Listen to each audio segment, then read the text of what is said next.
Welcome back to the Compound Podcast. This is episode 146. Correct. 146 of the Compound Podcast, presented by Parse Rum. I love Parse. Everybody loves Parse. You know who loves Parse? I do. Scott Effross loves Parse. Look at Scotty. Hi, Scotty. Hello. Scott, Hello. how you doing? I'm great. How are you? How's everybody doing? Tom? I miss your beard, Scott. I know you're at spring and you can't have one, but I miss it. It's not that great of a beard to miss, I feel like. It's But you look this just doesn't look that good. I just think you look better with a beard, I guess, is what I'm I trying need to some say. sun. I got a lot of hey, the sun's free today. I got a lot of that. So, but it'll be all right. Did you say please don't make fun of me? I'm injured. Yeah. I pulled that card 6 times today, actually. Was AJ there? Sure was. He's been here, I think, all off season. Gee. Because he works hard, because he cares. That's right. The amount of content we're about to get out of the two of you living together is going to be fantastic for the podcast. The first thing he didn't even bring his bags in. He made sure to bring this thing in, which is What is that? Is that his canoe paddle? No, it's just something I can walk around the house with. Hey, you have more suitcases? Yeah, let me grab this first, and just goes. Zach, I did you? don't expect. I'm gonna fucking figure this thing out. I'm gonna do it. I don't expect anything different, to be honest. Zach, did you drive or fly? No, I flew. You did. You know what would have been nice? You could have flew to Ohio, had a little nice, or I guess to Pennsylvania, and then have a nice little trip down with Scotty. We kind of briefly talked about it, but it wouldn't have enough room. Yeah, I guess because Scott's probably got a ton of stuff if he's living there for a while. Yeah, Oh yeah. we were thinking about taking the auto train, driving down to DC, and then DC takes you to Orlando, and then driving just here. But again, it was just too many things. Did you get that win? It was here. Oh, Scott. nice. Good stuff. Yes. Can you do the Compound Podcast a favor? And whenever Zack starts just taking dry hacks in the house, can you just sneak a little video for us? Compile a 2-month long super cut of him taking dry hacks. Just And Yes. the thing is, Scott will do it 100%. some Secret ones. Yes. If you could just, whenever he starts going off, taking swings, wearing batting gloves in the house, you could just get us some videos. It would be really great for everybody. But I don't want to discourage it. It's who he is. It's what makes him. So I don't want to discourage it. That's real why friend right I there. You want gotta try secret it. footage. But on the other hand, you do have to keep him honest. It's just Yeah. keep him on his toes. A little razz. Keep in, You know Dakota, just a little razz. just razz and just a little razz, a little nuggy. Did you get a haircut, Dakota? I did on Friday. I got a haircut. Look at you. And cleaned myself up a little bit. Look at you. Tom doesn't look like a haircut. He's mute. Tom's muted. It's his first time. He's been grinding on Blitzball. Give him a break. My God, look at you. You look like you've been working hard. Yeah, no, nothing's been done over here. Just letting everything grow out.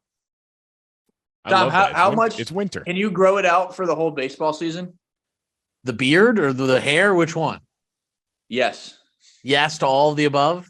How about Can you do a mullet? You have to grow it out, but if the Yankees win the World Series, you can cut it. No. Why would I? Why? Wow. What is the incentive for me doing that? You don't believe. You don't believe. That's talking to a Yankee Tom right should here have to too. shave every day, being a Yankees fan. He should have to. Yeah, seriously, that's a good point. It's my guys have to do it, then I should be in the trenches with them. I Scott. famously love that rule so much. Think it's a great rule. Love it, and then I'm glad to participate every day. Scott, if you were allowed to, you should literally just grow your beard and hair until you're healthy. Just all of rehab, just grow a gross, just everything you I got. think injured Yankees should have to grow a beard, so they know that Yes. they can't Wow. play. If you see that guy, you're he's injured, he can't play. It's like an astro. Oh yeah, he's not going to the field. It's beard. Duh. Yeah. yeah. Is that Scott Effross? Yeah, that's him. Yeah, he's got a beard. Yeah, that's He's him. got another month left. That's in that him. beard. Scott, how's the vibes in Yankee camp? Great. Today's my first day. I don't think camp hasn't started yet, but it's good to see. I would say 60 to 70%. I mean, there's a million people running around today. So, and I have never been here before. So, but it was good to see a lot of guys. Is it nicer facility than the Cubs or no? Honest opinion. I really don't know. We were on the minor, it's like a different setup. It's like there's like a training facility and then the stadium. So I haven't been to the stadium yet where like I think the like main locker room is. Scott said they had a meeting today and they said since they didn't beat the Astros, they're not allowed to go in the major league side yet. They have to stay into the minor league side. Until they beat the Astros? Yeah, I said, you guys don't deserve that. That's fair. I kind of respect. Ian, are you in hobby camp? No, not yet.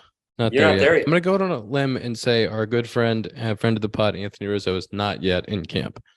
I did not see him today, no. He's a vet. He's all right. He'll be there. He'll be there. Does he have 10 years? Does he have 10 years? Yeah, he got 10 last year. I sent him a bottle of wine Wow. on his 10th. Yeah. That's cool. That's a lot of years. Yeah, he's a cool guy. He's a cool guy. I've been playing for a long time. I didn't summon you. Hey, Scott. Can I go make Thanks. dinner? Hey, Thanks for joining the pod. I'll come on any time you guys want me to. Can you make Zack help you cook sometimes too? All right. Don't just be cooking for him. Don't just be whipping it up for him. No, it's not happening. Well, it's nice because during spring training, I like cooking if you have like a kitchen because during the season you're playing like night games, you never get to make dinner. So, go to the field during the morning, come back, make a dinner. It's tough because in spring training, you always have especially when games start, you're fed basically every meal. Yeah, true. You literally get everything except like breakfast.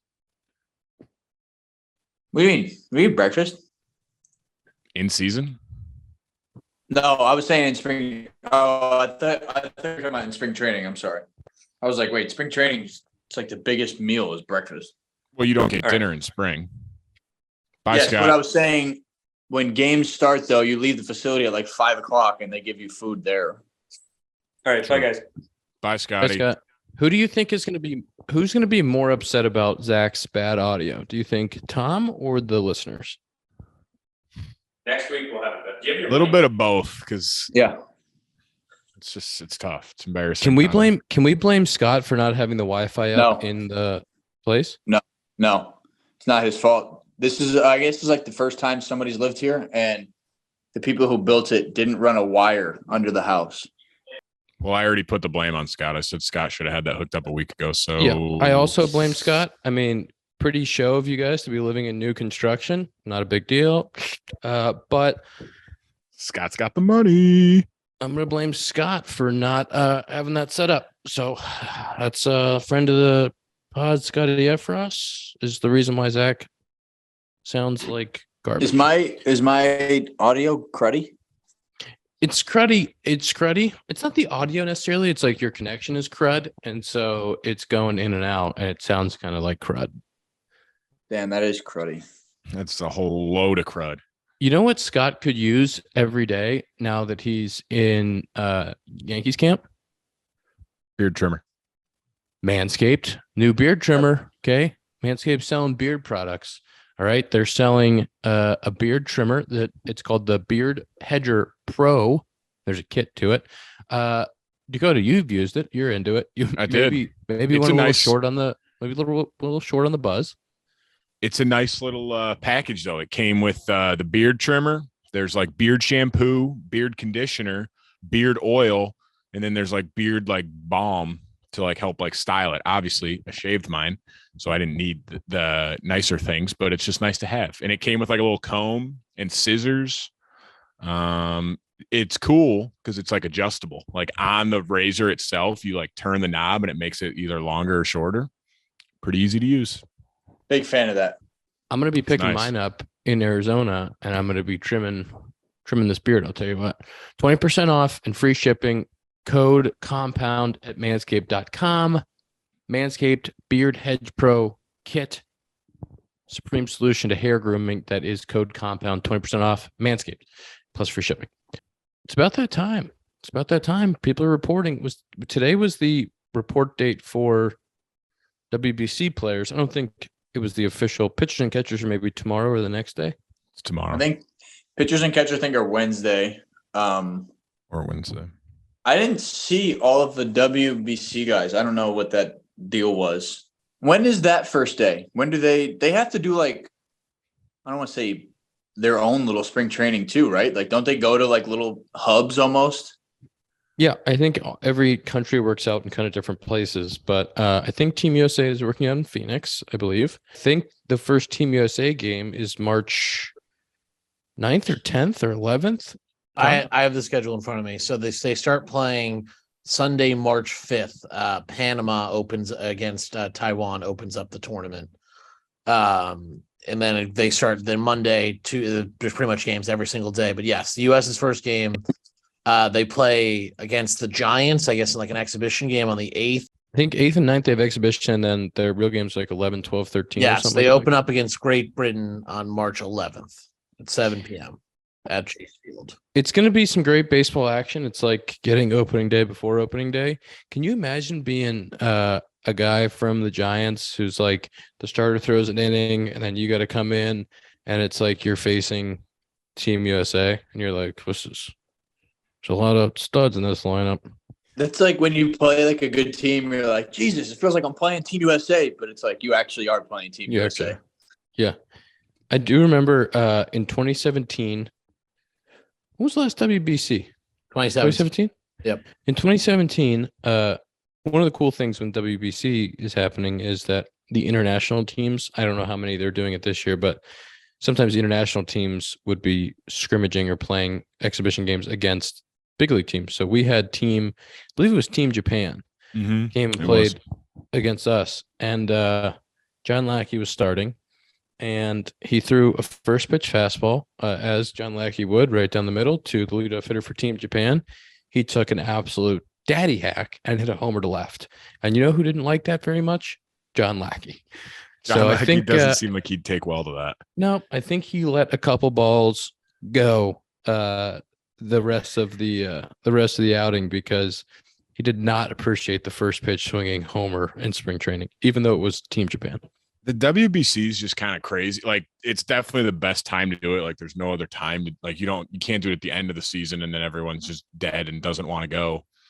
But it's just crazy, like, thinking about like starting pitchers, like, they're not built up for this. Like, there's no way guys are coming in ready to go more than 4 or 5 innings. That's the crazy thing. Stroman was 17, and Stroman went deep. He's one of those crazy guys though. That's probably just like, fuck it. Like, I'm going back out. Like, I feel like once you get going and you're there, like someone like Stroman and guys like that, they're like, I don't care if I'm really like built up. Like, this is unbelievable. I want to keep pitching. He said it was one of his best seasons, and it was because guys are asking him like, did it change your prep or anything? And he was like, no. And I had one of my best years that year after I got ready for that. And he threw like almost 200 innings that year, I think. So everybody handles it different, I guess. Stroman, by the way, pitched into the 7th in the championship. That's wild. He had a no-hitter going, came out for the 7th, and then I think gave up a hit and they pulled him, but got into the 7th inning. But that's the other thing about like the WBC, like, you like want to keep that guy in. Like, I bet if you're like managing the team, you're like, oh, I want to ride him, but you're like, we have to take him out. Like, he can't throw more than 75 pitches or we have to pull him. Yeah, they're probably getting phone calls from like at the time he was in Toronto, right? Their GM is like, get him out of the game. Like, why is he still in there? You know how baseball is obviously so analytical, and like they'll have sometimes managers, how we always talk about it's like, oh, these guys are puppets from their front office. Like, do you think the manager DeRosa has every front office just texting him like, hey, this is the plan. You have to take him out when he gets this. Don't even put him in any other situation. I guarantee for the pitchers, there's like set limits like sent to them from the team. Yeah. Like, you can't throw him more than this. But the thing is, I could see Stroman or like other starters going to the manager and be like, no, fuck that. Like, I'm going back out there. I don't care. Like, what are they going to do? Cut me if I go out and throw? It's also hilarious because it's like the coaching staff is old school. Like, it's DeRosa, Brian McCann, Andy Pettit, Ken Griffey Jr., like old school baseball dudes. Like, they're what are they fielding calls from guys being like, we're going to keep him at 50 pitches. And they're probably just like, yeah, okay, 50 for sure. Yeah. We'll pull him after 50. Yeah, we'll let you know. I think it's going to be really fun to watch. I'm very excited about it. Did you guys see some of those lineups that were put out there, rosters and lineups? I thought, and I thought the funniest thing I saw was is it Korea with Tommy Edman? Is that who he's playing for? He's playing for Korea. It's literally like you look through their list of names and it's just funny looking at all of their names and then Tommy Edman, infielder. I'm like, what? There's some guys playing. There's some Cubbies that are playing. Like I think Assad's playing. Jared for Young, Team Mexico. Jared Young's playing for Canada. There's like 3 dudes playing for Canada, I think. Yeah. Joe Biagini's playing for Italy. Well, also Lars Nootbaar's playing for Japan. Yeah, that's true. I saw that. So Lars Nootbaar's playing for Japan. Yeah, it's going to be interesting to see all those guys out. I think it's going to be a really fun tournament. I think it's going to be great baseball. I think it's awesome. I think it's so cool. It's so hard. Like Tom and I were saying before you guys get on, like what Dakota said, it's just no like perfect time to do it. You just have to kind of bite the bullet and be like, listen, like this is an awesome event. Yeah. Like obviously some teams are kind of against it. You don't want your guys going every there. Team. Like, I bet every team is against it. Right. But like you can't say no, right? Exactly. And I like you said, I guarantee there's not a single like GM that's happy if their guy goes. It's like all that can happen is he can go and get hurt. Like all he can do is ruin our season. Like if Mike, knock on wood, I don't even want to say it. If someone gets hurt. No, don't say it. I know I'm not gonna say you know what I mean. Like if Yeah. something like that happens to someone, it's like, oh my God, like our season's over and it's not even like spring training. But why is it with baseball? It's not like guys are getting hurt every day. I mean, true. Yeah, but like if God forbid you get hit by a pitch, it's just like I think but it's in the pitching a basketball, lot like too.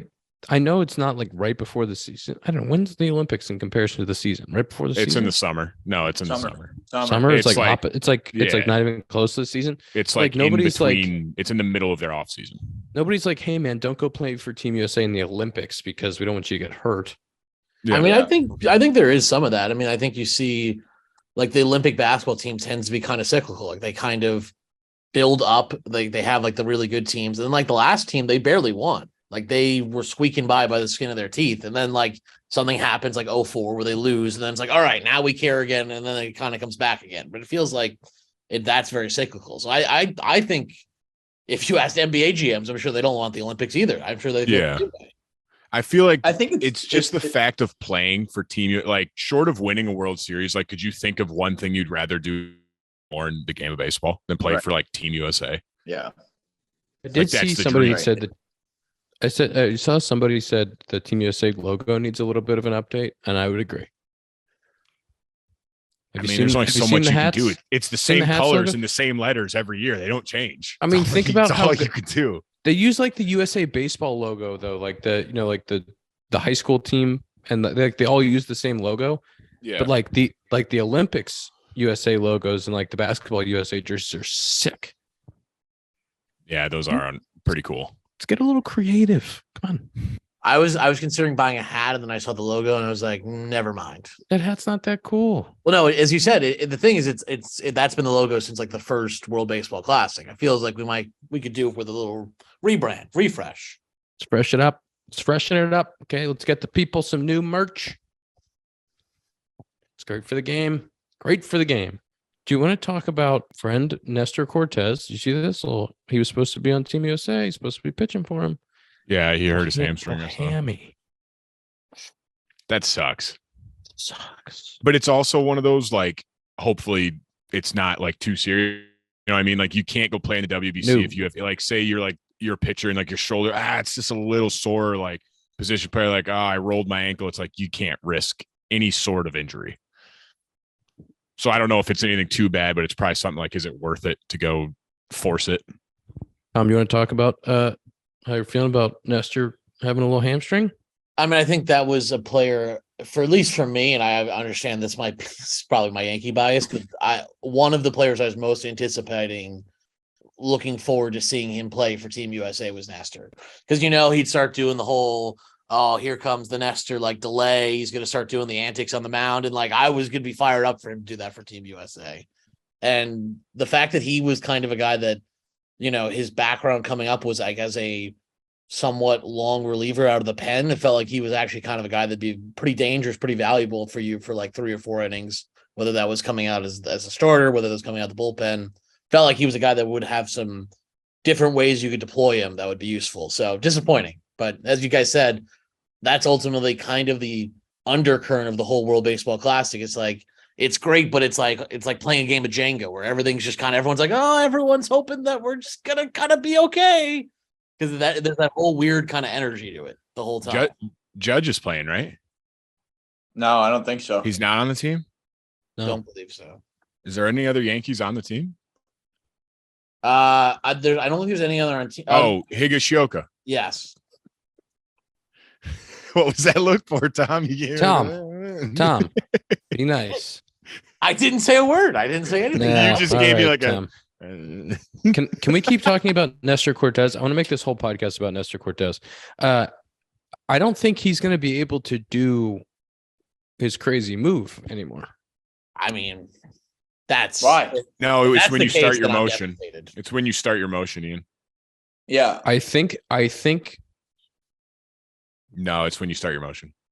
We'll see. We'll see how much he can get away with. Wait, why? I promise you, it's when you start. Like, I'm 100% sure. As soon as you move your leg, if you're out of the windup or stretch, like as soon as you move that leg, the clock turns off. 100%, right? Right, Zack? Yes. Yeah. I was like, I'm like very certain.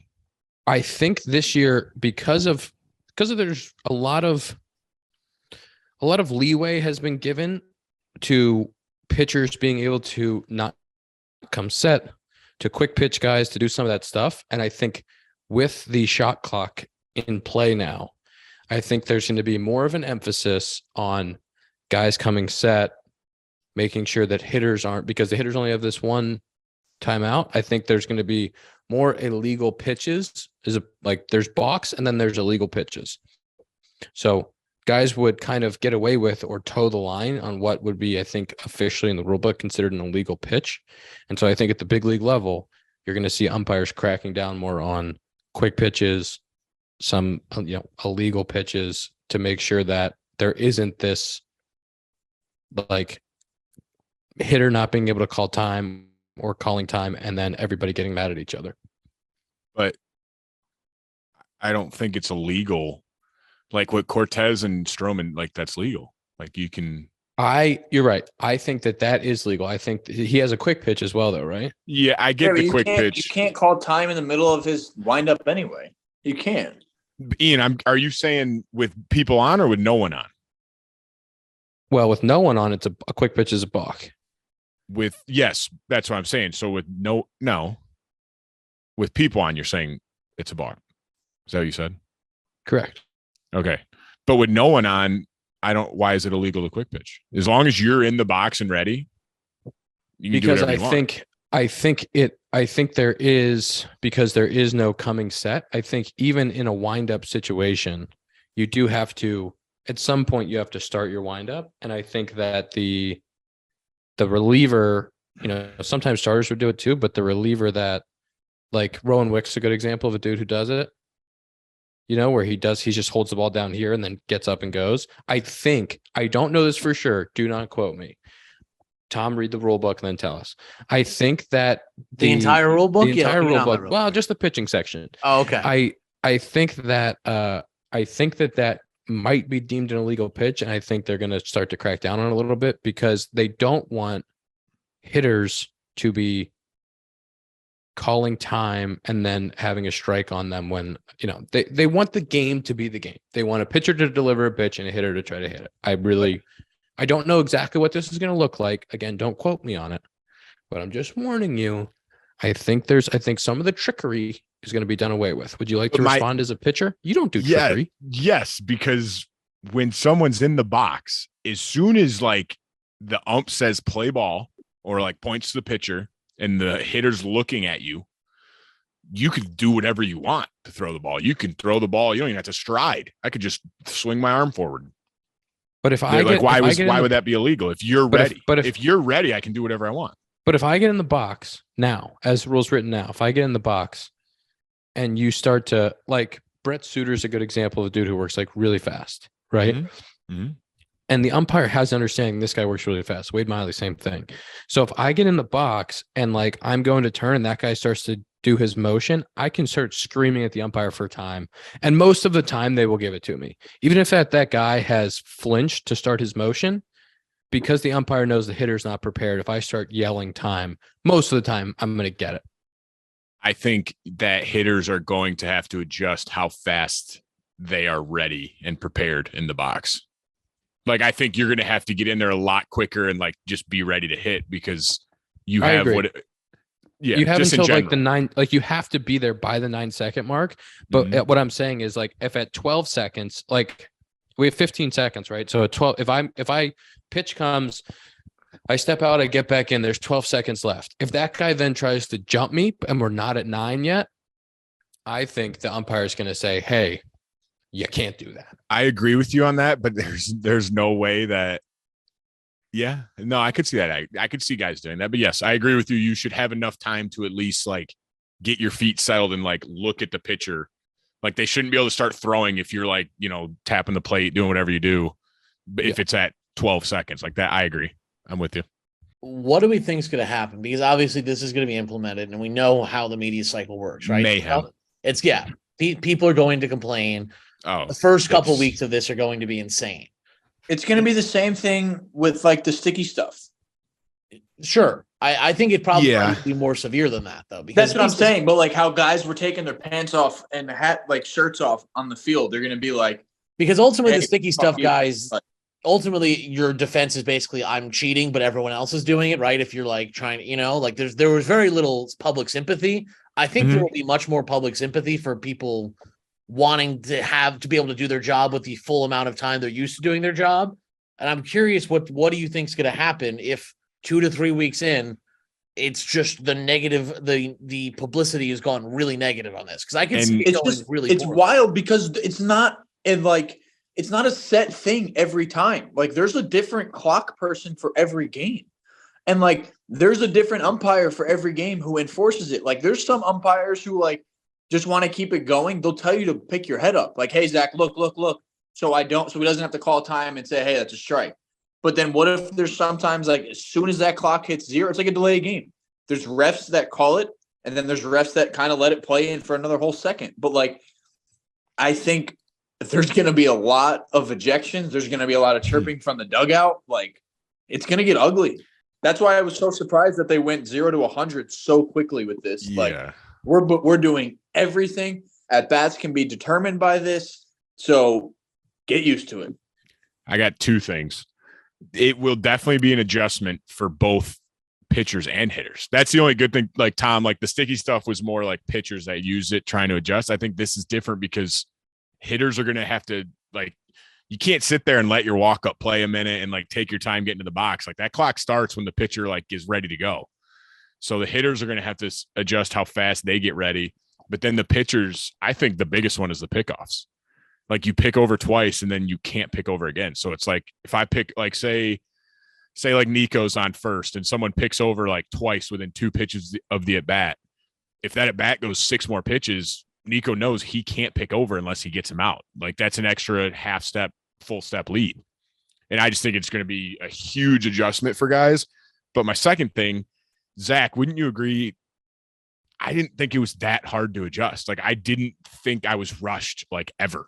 I got one call on me and it was like the first day and it was at like, I think we have to look up at 9 seconds. I looked up at like 8.5 seconds and the ump was just like, hey man, had to do it. And I'm like yelling at him. And like, ultimately, yeah, it's my fault. But like, I was like, what was it then? It was 8.5 seconds and you called it? Like, okay, like you better be on it the whole game because I was pissed. Like I struck out because of it. But I don't think I got another one for the whole year. And it's just like not many people. It's more of like pitchers. If you shake with a guy on, that takes a while, which especially with the pitch count, because you have to wait until the whole thing starts or is done talking. And a guy on second, if you shake and they're going through 6 signs. Yeah, you have to go through signs. That's 5 seconds. Like there was numerous times this past season, it'd be a guy on second and like, I didn't want the pitch that was called, but I was like, I don't even have time to shake. Or if you do shake, like say I I'd go like outs +1 shake first for the signs. I would literally like shake, and then like as soon as he'd put down the next sign, I would just go yes and come set. So I was like, I don't have time for you to like deke 5 more signs, like whatever. Like they can know what's coming. Let's go. Dakota, can you explain what that means to the audience that might not know? Outs. So like the catcher will give you 5 to 6 signs of the guy on second, just because they have a good view of the catcher from where they're at. And like outs +1 is just if there's nobody out, it's the first sign. If there's one out, it's the second sign. 2 outs, the third sign. And then shake 1 is like if I shake, it's just the first sign when he restarts. Some guys do a lot more complicated ones. I tend to go with until someone picks it, I'm just going to roll with it. And I don't think they've been picked yet. So I think the pitch com will help with that. I still do think it's going to take some getting used to for guys. And I think you're going to see some pitcher blowups. You're going to see some hitter blowups. I think the difference between I have more questions, but it's going to take adjusting. The difference between the rollout of the sticky stuff checks is that it happened mid-season. And so there was no testing ground. I think that giving us a spring training to get used to it, although it's only 50 at bats and it's only, 20, 30 innings for pitchers, for starters, and closer to 5, 10 innings for relievers, it will give us a chance to at least somewhat get used to it before the checks being implemented in the middle of the season, when it affected the way that guys were getting outs and being paid, and the frustration with that, I think made some of the public display a little bit worse. But you're definitely going to see angry baseball players. I'm hopeful that we will have an adjustment period so that it doesn't get too nasty during the season. I have a couple questions. One, Zach, did you feel like you were rushed and you had to like change your routine? Like I undo my batting gloves in between. Did you feel like you had to change what you did? I don't have it set, like take my batting gloves or redo them. I really don't think I was stressed, but there was some times where I was like, wow, I'm kind of in a rhythm, or like, wow, I'm not really resetting or like catching my thoughts, which is kind of, especially like in a big spot, you want to, calm your heart rate down. But I honestly just think like the flow of the game, and after you get used to it, it's really not that bad. But again, like I remember in college or even my first few years of pro ball, like I would take a step out, get my sign, whatever, and like take a huge deep breath, look at the barrel, and like that takes like a good 8 seconds to go through the signs to like kind of like take a breath. Like you think of somebody like Rafael Devers, I can picture him right now, like after every pitch, no matter what, like he steps out and like takes that, like it's tough. It's really hard to like, that's why I can't believe they just went with this quick of time to start. It's just, I'm really interested to see how signs from the third base coach changes, because it's gonna be like, and then God forbid, what if you need a new one? Like, what if you go like, oh shit, like, oh my God. I mean, there's gonna be so much pressure on the guy at second and the hitter to know the signs. Because I can tell you guys honestly, baseball players at the big league level are worse at knowing signs than 100%. High school kids. Like, not even close. It's not even remotely close. Big league baseball players are so bad at knowing signs. Quick question. How often do you get a sign? Like, do you say in a normal game, you probably don't even get a sign you like use, right? Like how many times do you get like bunt or steal or anything? I might get throughout the course of the season as the hitter, you might get 5 to 10. 10 is a high number. Single digit number of times that you actually get a sign, whether it's a hit and run or a bunt. There's guys that get it more and there's guys that get it less. Mike Trout gets 0 signs ever. No one's ever given Mike Trout a sign. Hey man, swing the bat. Hit a homer. This is the homer sign over the fence. But like there's guys that, aren't teams that move the ball and bunt and hit and run that get more signs. The first base coach, when you're at first, is generally in your ear. So if there is a steal sign, if you get a green light, the first base coach, or if there's a 3-1, 3-2 hit and run, because in a 3-1 or 3-2 count, sometimes a team will put on an automatic run so that to stay out of the double play, or they know Joe Madden was huge on 3-1 running, because if it was a pitch out of the zone, it was ball 4. And if it was pitch in the zone, guy was taking a hack and probably hitting something hard. So knowing that sign and being aware of that is important. And the first base coach is generally in your ear helping you with all of that. When you're on second and you have those same situations where you're either getting a green light or first and second, 3-1, 3-2, when you are running, knowing that by yourself is a stressful thing, and making sure that you have it right, because the last thing that you want is to take off with 1 out and get thrown out by 20 feet if that guy punches, or not run and the guy from first is running up your ass and you've just created a massive problem. So I'll never that forget. one that one's tough. What did you do? Do you have a good story about missing that? No, I didn't miss it, but like I think it was my debut. And like you said, how the first base coach is always in your ear. And one of my first times on base, he was just like telling me everything in my ear. And I was just like, this is the easiest thing in the world. This is fucking awesome. Where you go from AAA, it's either a pitcher or somebody, sometimes like nobody's over. They don't give a shit. So like they're telling you, like, as soon as that sign is relayed, it's either like yes, no, or like, hey, be prepared, ball in the turret. You got 1 out, infield, or like, hey, right fielder just moved more into the gap. Like, you basically do nothing when you're at first base. Nothing. And it just makes it so much easier. Will Venable was really, really good at spring training when he was over there at first. Like, and I couldn't imagine how he was during the season, because it was spring training and he is just like rolling through every situation within 10 seconds. And I'm just like, what job do I have over here? Like this, I just have to run. Like it's why big leaguers are bad at getting signs, because they're so reliant on the first base coach, because that guy's in your ear and he's going, okay, we got 1 out. The right fielder shaded over, center fielder's in the right center gap. You have left center's open, left field line. You got to score in a double. And then you just have like, he just like runs you through every scenario, and then it's like, all right, 2-1 count, next pitch, look to run. Okay, here you go. Not this pitch. And then, I have the catcher signs here. So if you hear me hear something, it's an off-speed pitch. If not, don't go. And then it's just like, my job is done. I just have to run. I have to make a good read, and my job is done. Yeah. And then you get really reliant, and then you don't know this. And then you get to second base and you're by yourself. And you're asking the shortstop, like, hey, am I running here?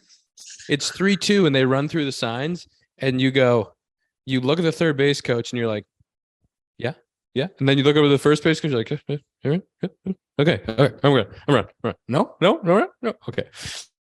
That's like, it is hilarious how bad major league players are at knowing the signs. But I think it's going to be really interesting. And like, maybe there's a pitch comm thing that goes in helmets that they start doing to see if it speeds things up. Like, I could see them trying to do that. It's going to be like college. It's going to be like college when you're looking at the wristband and the hitter's looking at his wristband. And it's just like, okay, I can't do the wristbands. If the wristbands come in to professional baseball, I'm out. I'll be so upset. Retweet, because you know who uses them? Michigan. Losers. I think every college program uses them now. Not the Spartans. You know why? Because we're old school. We have class. I appreciate that about the Spartans. The Bearcats use them. Can I ask you a question, Ian? Yes, please. Because you're in a good mood. I want to get you going on an angry topic.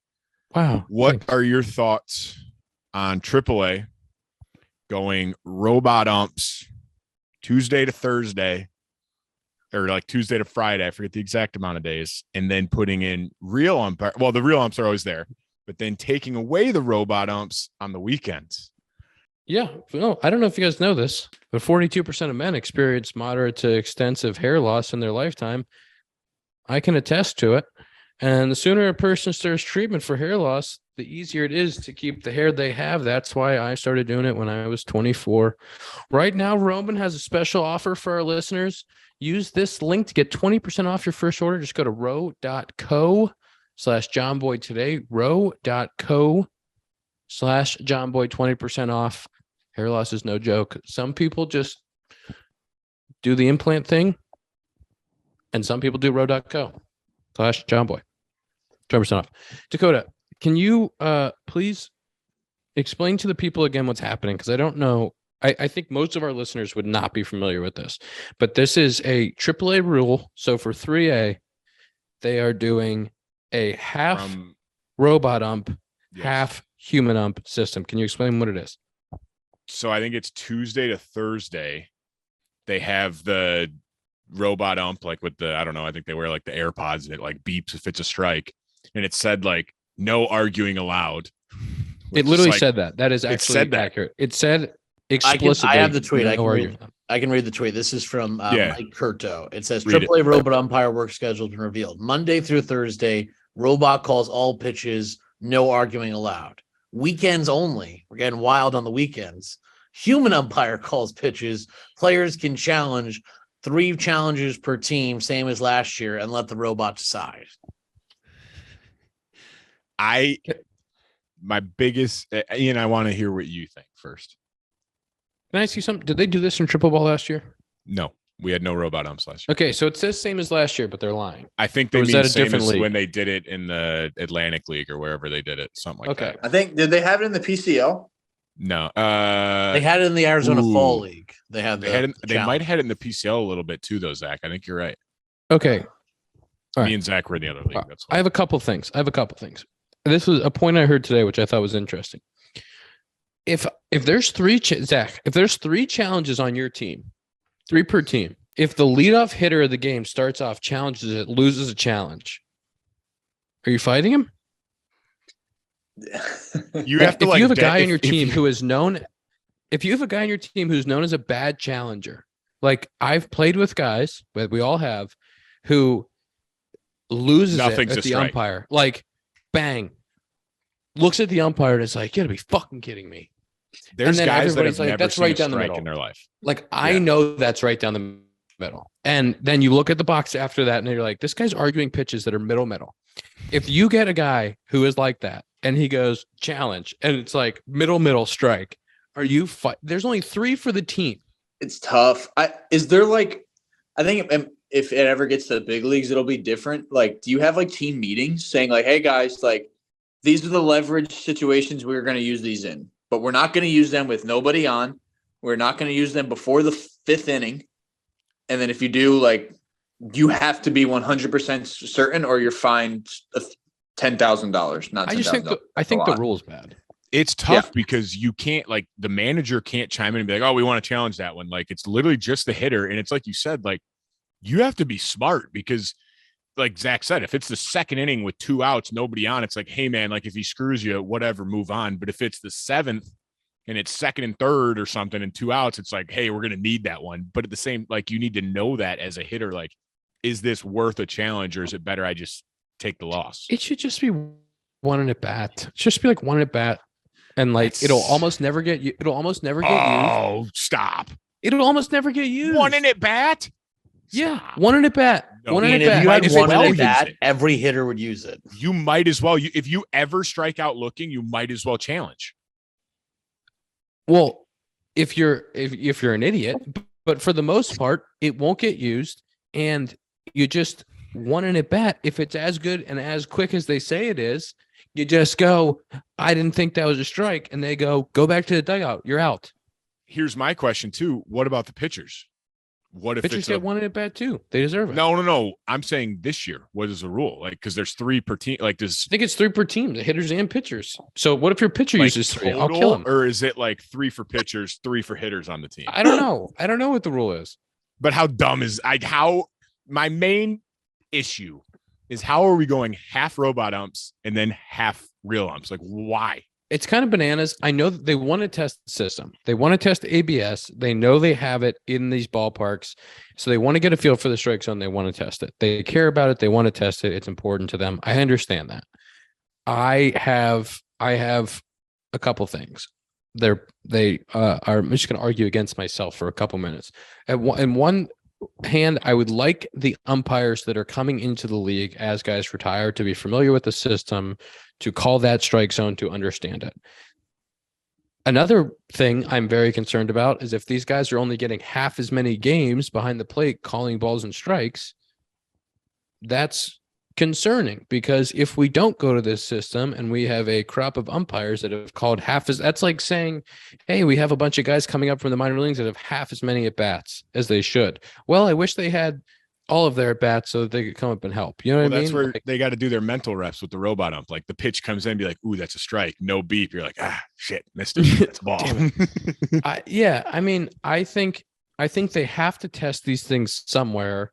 Part of me wishes it wasn't. Most of me wishes it wasn't in AAA, because guys are fighting for jobs there. They're fighting to make it to the big leagues. It's right before the big leagues. I just don't like that they test all of this stuff on a level of play that is right below the big leagues. These guys should be helping the big league team that year, or could potentially be. So that is probably not ideal, but it's, I appreciate the fact that they're trying to do stuff that's going to make the game more enjoyable and better, but it's a tough way to do it. Imagine, knock on wood, imagine you go on like a rehab stint and you're down there on a Tuesday and they're using the electronic strike zone. How pissed are you getting if it's like paint and you're like, that's a fucking ball, but you can't say anything. You can't argue. It's in the rules. You can't argue. It'll be so funny. Somebody going down on a rehab assignment and like, I'm just thinking of like an old school pitcher going down there and like throwing one that's a strike all the time, and it being like ball. Have that being like, it's not a fucking ball. It'd be like, you're gone. No arguing allowed. It's in the fine print. No arguing allowed. Could you imagine Lester on a rehab stint, painting a cutter and not getting the call? Yeah. Just losing. I always think about, whenever I hear about a guy in a rehab start or a guy with a minor league ump, I think about John Lackey throwing a backfield game in 2017 spring. I've heard this. The guy checks his swing and he goes, the umpire doesn't call it. No checks, no swing. And he goes, it would have been a double if he hit it. It was the best line I've ever heard. There's another one. I don't know. It was either Lackey or Lester. I think he got hit up or hit around a few times. And the last homer somebody hits, he gets the ball back. He's like, these guys are so fucking good. Why aren't they in the big league? Like making fun of them, but also making fun of himself. Yeah. This is fantastic. I can't. Those spring trading stories are the best. I hope I have a bunch to share this year, because those little spring trading stories are some of the best ones that I have. It's great. It's a good shop. Dakota, do you want to say anything about the ABS before we move on and get the people out of here?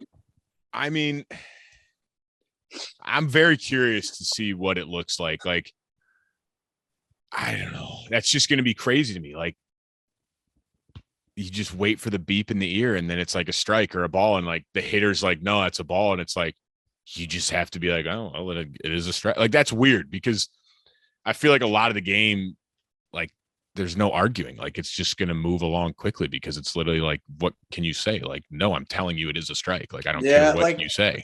You hear me complain about umpires all the time, but like, it's just, I don't know, man. Like, I get it. I understand we want to get every call right, but like, you're taking away the human element. You're taking away a catcher's job. Basically, they don't need to frame it. They should literally be in a position to throw someone out if someone's on. Like, it doesn't matter how you catch it. It means nothing. Yeah. And like, how quick can you transfer? That's all that matters. Right. The human element, dude. Like, I don't know, man. I just can't fully get behind automated. I don't know. I don't like it either. I like the challenge system. Yeah. I like the ability to challenge. I like the ability to challenge in a big spot. I like the ability to, not be out on a backdoor cutter with 2 strikes when I know it's a ball. Like, I like that. And the 1-1 pitch that goes to 1-2 changes the at bat. And I like the ability to say, I agree. No, agree. My eye is better, and I know it's better, and I'm taking this challenge. Maybe 1 in a bat's too aggressive. I don't know. I like it. But, I think there's a way to do it with the challenge system. It'll be interesting to see if the umpires hate it, love it, because they have a say in this. That part is collectively bargained by them. They have their own bargaining agreement with Major League Baseball, and it'll be interesting to see how that plays out. Zach, I like your obvious shirt, sweatshirt. Yeah, it's for the brand. My bad. Very nice. Ian, can we talk real quick about my tweet yesterday? Oh yeah, let's finish with that. My tweet simply stated, and Zack will agree with me on this, I said, GOAT female vocalist, no arguments at this time. And I got multiple people saying different names. And I said, I don't know what you don't understand about no arguments at this time. I don't want to hear Beyonce. Hey, that's like it's in the fine print. There's no arguing. It's on Monday. It's on Tuesday. No arguing. You can't do it. People saying like Whitney Houston, Beyonce. I'm like, I don't care what you think. And the thing is, for me, I was thinking about this last night because I knew we were going to talk about it. Just staying prepared. It's what I do. Arguing about music is the dumbest thing in the world to me. Like Zack thinks Jay-Z's the greatest rapper. I think Lil Wayne's the greatest rapper. It's like, it's who you like. Like there's no like, oh, this person's better. It's like, you think that person's better, but I think this person's better. I like the way they sound better. Like there's no like number to quantify like this person's better. Like, okay, they might be more popular, but I like this person. I think Rihanna her performance was like 13 minutes, 10 minutes, 13 minutes. Is that accurate? Yeah. I believe it was 17 minutes. What was it? 17 minutes. She played for 17 minutes. She did not play full. Banger. She did not play full songs. Every single song she played was an absolute banger. Exactly. And could you imagine? So she missed out on two big ones. Bro, she had an opportunity to blow the roof off that place more than she already did by bringing out somebody like Drake or Jay-Z for one of those songs. Didn't need to. Did not need to. Like, what? She absolutely killed it. And she could have, I thought we were all talking like, oh, who's she going to bring on? Who's she going to bring on? Nobody. Didn't bring anybody on. Did it all by herself. And she killed it. With a human inside of her. Yeah. That's crazy too. She was pregnant. Confirmed? Yeah, her agent confirmed it. I saw on Twitter. I wanted Disturbia. That was my one that I thought she missed. And like Zach said, I was calling for What's My Name with Drake because that would have blew the roof off. I said to everybody, I was at like a Super Bowl party. I was like, if Drake comes out to What's My Name, I might be naked. I don't know. I don't know what's going to happen. Shit's going to get crazy if Drake comes out and they play What's My Name. It's tough because it's like, it's her show. Like, it's like, do you want to bring somebody else? Like, hey, this is my halftime show. Do I want to bring out, like, I'm doing an unfucking believable job right now. Like, I'm selfish. This is mine. Well, she did also play All the Lights and one other one that featured Kanye, and people are like, she can't bring out Kanye, can she? It's like, funny. No way, the one song, Run This Town, is Jay-Z's song, and he's there. He's at the game. Do you think he's sitting there just like, yeah. Like, I thought she might bring Jay-Z out, and I was like, oh my god. That it was incredible. And when you tweeted that, I was like, I was trying to think like, who would I put up against her in that debate? Beyonce's up there for sure, and like Amy Winehouse is up there. Yeah, too. But it's just for me, like Rihanna is, like you said, Ian. Every single song she played, and she had 10 more she could have played that were just bangers. Everyone knows them. Is a banger. The entire crowd knows every song. They were all on the top of the charts, and not one song she played would anybody have said like, why'd you play that one? Yeah. And she went for 17 minutes. She probably played 20 plus songs. Could you imagine if like Drake did the halftime show next year? Oh my god. He could go for 4 hours and we would all sing every hour, or like every song. I mean, like it would just be like, yeah, like I'm singing, I'm doing the performance with Drake right now. You know what else is impressive about Rihanna? This is the last thing I'll say in Rihanna before we tell the people still on screen time. Rihanna is 34, I believe. Correct me if I'm wrong. I think she's 34 years old. That's it. She's worth close to $2 billion. And she has that many bangers. It's not like she's 60 and she's doing a farewell tour. She's 34 and she really hasn't made that much music lately. Oh, that's the thing. She doesn't make like Umbrella's like 15 years old. Like that song's like insane. She's underrated. I'm gonna say it. She's underrated. I agree. I agree. If you don't put Rihanna in the conversation, in the GOAT conversation, in the top of female vocalists all time, you're wrong. You're just wrong. I would, if I'm driving, this is like going back like the last like 4 years. There's probably multiple times a month I'm just like, Rihanna top hits. It is. It's just like, don't miss. If you have the aux cord in a car or at a party and you go to Rihanna radio or Rihanna, whatever the Spotify Rihanna things, no free ads, everyone will be happy. If you just hit play and let that thing go, people will think you're a fantastic DJ. No, like, oh God, man. I feel like a bad bitch like Rihanna when I'm singing Rihanna in the car, you know, like Zach, can you walk up to Rihanna this year? Maybe I'm gonna go find a Dude, Rihanna song to walk out to. I walked up to her in 2016. I did. What was it? Needed me by Rihanna. All right, I'm gonna steal that and do it this year.